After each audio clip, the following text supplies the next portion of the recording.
მინდა ღმერთის სიტყვის მნიშვნელობაზე გესაუბროთ. რამდენად მნიშვნელოვანია ღმერთის სიტყვით სწორედ გაგება, სწორად გადმოცემა და სწორად ახსნა. რადგან ერთ-ერთი წინასწარმეტყველი ამბობს: უმეცრების გამო იღუპება ჩემი ერი.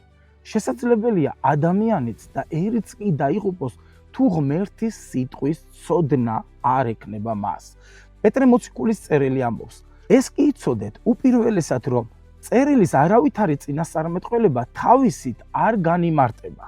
ვინაიდან წინასწარმეტყველება არასოდეს არ წარმოთქმულა ადამიანის ნებით, არამედ ადამიანების სული წმინდის მიერ აღზრულები, ღვთისაგან შთაგონებულები წარმოთქვალდნენ მას. თუ სიტყვა, რომელიც ბიბლიაში, ძველში და ახალ აღთქმაში გვაქვს მოცემული, ღმერთის სულის შთაგონებით არის დაწერილი, მაშინ ღმერთის სულმა უნდა გაგვიმარტოს იგი.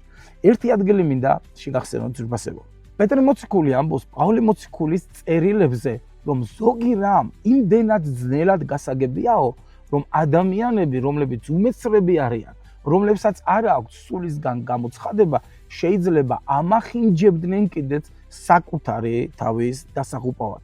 ამიტომ ძალიან მნიშვნელოვანი არის სიტყვა, რომელიც გამოცხადებით და ღმერთის სულისგან მოგვეცა, სულიწმიდან გაგვიცხადოს, რა გულისხმობდა უფალი იმ მომენტში და დღევანდელ დღეს რისი გადმოცემა სურს ჩვენთვის ღმერთს.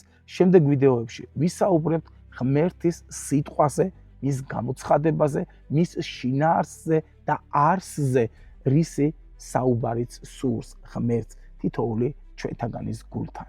ამენ.